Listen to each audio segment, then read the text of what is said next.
Deepak Ohri. He's the CEO of Lebua Hotels and Resorts, and he joins us now live from Bangkok. Thanks so much for joining us this morning. I want you to walk me through how you see this impacting the industry specifically, because when you think about this with regards to who's going to be headed to Thailand, is this just going to be about drawing the wealthy tourists, or is it about keeping people out? Walk me through that. I think it's a mix of both. So I have to start from month of February. February, I think Thailand was one of the 3 top countries where the infection had started. And I believe the country has done a very good job along with the government to contain that. Now, if we see in last fortnight or more, there has been no COVID cases in the domestic sector, but the only cases that are being reported of the foreigners who are coming into Thailand, some of them. So what the government has done has come out with a package on the domestic sector. Till the time the domestic tourism packages are there, of course, the hotels based on that cannot be making money. But to offset that, the food and beverage sector has opened, that is the restaurants and the bars.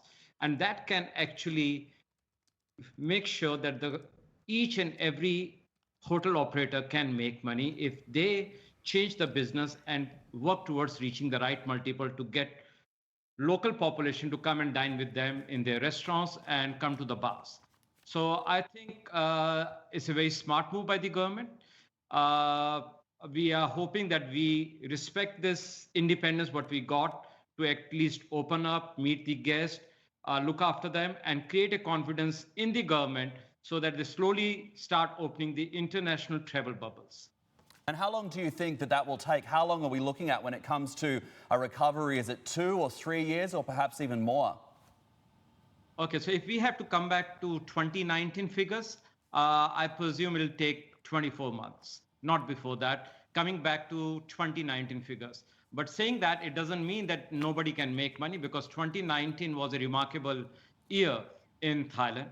And coming back to that, yes, it's going to take 24 months.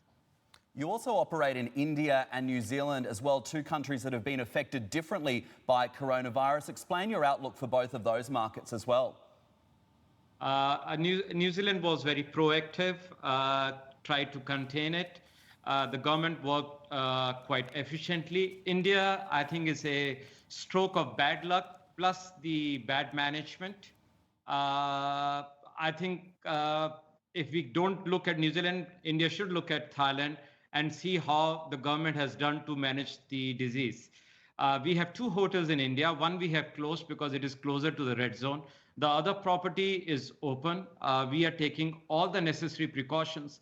But saying that, I would like to say here that pandemic is 30% management of disease and 70% is fear, management of fear.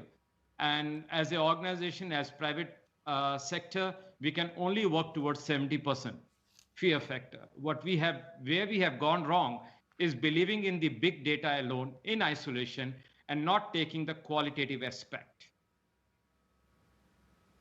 Deepak, Hadley out in Dubai, a quick one for you in terms of what happens next there. I mean, how big a part do you think that the airlines are going to play in the recovery here? Because we've seen so many back and forths, frankly, between industry players and governments across the western part of the globe anyway, about how quickly they're going to be able to get these flights going again. And in terms of the quarantines themselves, how tough do you think it's going to be, frankly, to bring back that tourism to Thailand, even that higher end tourism, as a result of the fact that we've got so much going on in the airline industry right now that remains quite volatile, off that fear factor that you're talking about? So 2 things is going to happen. Right now, before pre-COVID, average stay in Bangkok was 1.8 days. That's going to increase to 2.3 or 2.4. Now, we used to do 1,600 people daily in 2019, only for our restaurants and bars. That is going to reduce to, say, 600 people a day. And these 600 people are going to spend double or more than double as compared to before. So revenue-wise, we see we'll be marginally behind 2019 figures.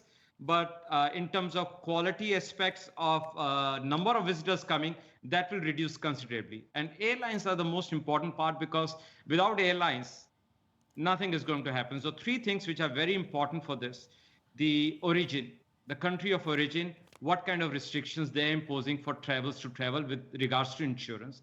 Airlines, are they able to fly? And the country of destination, that there should not be any quarantine to begin with, because you can't have a leisure people coming in with a quarantine. So I think the government needs to work on these factors, and maybe that is the reason that the international travel may take until the end of the year to start.